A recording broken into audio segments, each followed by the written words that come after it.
The doorbell rang at 11:42 p.m. I remember the time because I was staring at my wife's last message when the sound cut. Through the apartment like a blade. Running late. Don't wait up. 3 words. No heart, no apology. Just absence. The bell rang again. Longer this time. Impatient. I didn't move at first. I let it echo. Let it crawl under my skin. I already knew it wasn't her. She never rang. She had a key.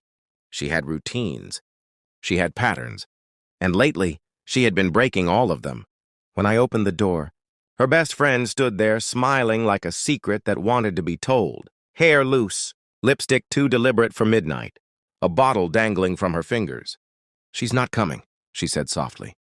Forget her. Have fun. The hallway light flickered behind her. For a moment, she looked unreal. A silhouette carved from bad decisions. My pulse slowed instead of rising. That scared me more than anything. I stepped aside. She walked in without hesitation, like she'd rehearsed it. Her perfume spread through the room. Familiar. I'd smelled it on my wife's clothes before. Borrowed, she'd said. A joke between friends. She sat on the couch and crossed her legs slowly, watching me, waiting. And inside my head, something cold and patient whispered, "Use her for now."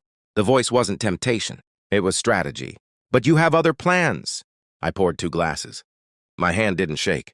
I handed her one and sat across from her instead of beside her. Distance is clarity. She frowned for half a second. That's when I knew this night wasn't about desire. It was about evidence. She talked too much. People always do when they think they're winning. "She's been distant, huh?" she said, swirling the drink. "You deserve better than being ignored." I nodded like a man considering betrayal. Inside, I was cataloging every word, every slip. "She told me you've been fighting," she added. That was the first crack. We hadn't fought, not once. We'd been eerily calm, like roommates pretending to be married, like a performance with no audience. I leaned forward. "What else did she tell you?" Her smile tightened. "A misstep. Just that she's confused." Confused. Another borrowed word. My wife had used it last week while staring at her phone. Confused about work. Confused about life. Confused about us. The same script, shared between them. My chest felt hollow. Not pain, not yet. Just a widening space where trust used to live. Her friend stood and moved closer. Sat beside me this time. Her knee touched mine. "She's not here," she whispered. You don't have to be loyal to someone who isn't loyal to you. There it was. Not an accusation. A projection. I turned my head slowly. Looked into her eyes. I expected guilt. I found hunger. And beneath it, fear. She was testing how much I knew. I smiled faintly. Let my hand rest near hers. Not touching. "Tell me," I said quietly. "Why wouldn't she be loyal?" She froze. Just for a breath. Then she laughed. Too loud. Too fast. "You're paranoid." But her phone buzzed on the table. The screen lit up between us. "My wife's name." Her thumb darted to silence it. Too late. I'd already seen the message preview. Is he buying it? I didn't react. That was the hardest part. I leaned back and took a sip as if nothing had shifted. Inside, something precise began assembling itself. A machine made of memory and suspicion. She kept talking, filling the silence. I let her. I watched the reflection of her phone in the glass table. Another message came. "Don't mess this up." I excused myself to the kitchen. My face in the dark window looked unfamiliar. Older. Sharper. I opened my wife's laptop. She never logged out. Trust is lazy like that. Their chat was pinned at the top. Months of messages unfolded in clinical blue bubbles. Plans. Jokes about me. Photos taken in my own home while I was at work. And threaded through all of it was a single steady line. They were testing me. Not just cheating, studying, seeing how far they could push before I broke. Before I noticed, I scrolled calmly, forwarded everything to a hidden drive. I'd created weeks ago when the distance first started. I'd been preparing without admitting it to myself. Back in the living room, she was pacing. "You okay?" she asked. "Just tired," I said. She approached again, softer this time, almost tender. I let her hug me, her cheek against my chest. I could feel her heartbeat sprinting. Guilt has a rhythm. My phone vibrated in my pocket, a scheduled notification. The location tracker I'd installed on our shared car pinged. My wife wasn't at work. She was 2 blocks away, waiting. I stepped back from the hug. "She's outside," I said. Her face emptied. All color drained.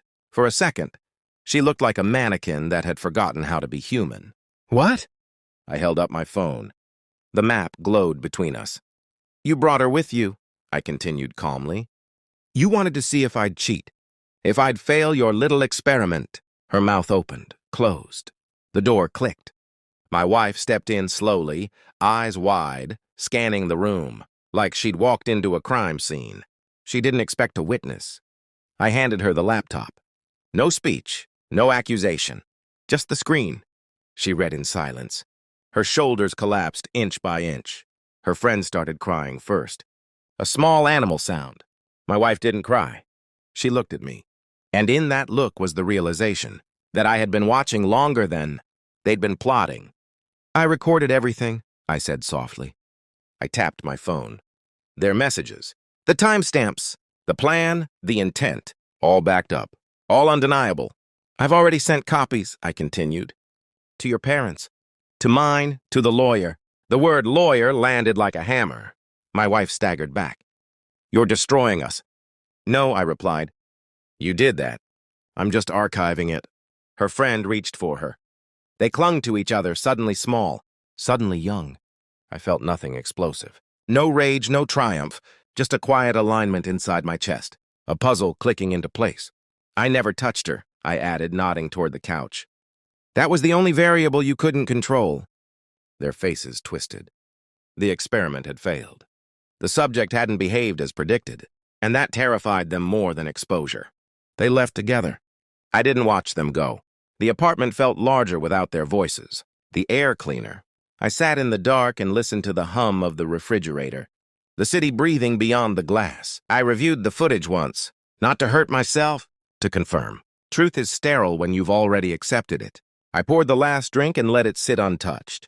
Desire had been replaced by something colder, something permanent. They hadn't broken my heart. They'd miscalculated my patience. I turned off my phone. The silence was complete. No more messages, no more tests, no more roles to play. Just me and the clean, sharp edge of knowing. I didn't lose my wife that night. I lost the illusion that she ever existed, and I walked away untouched.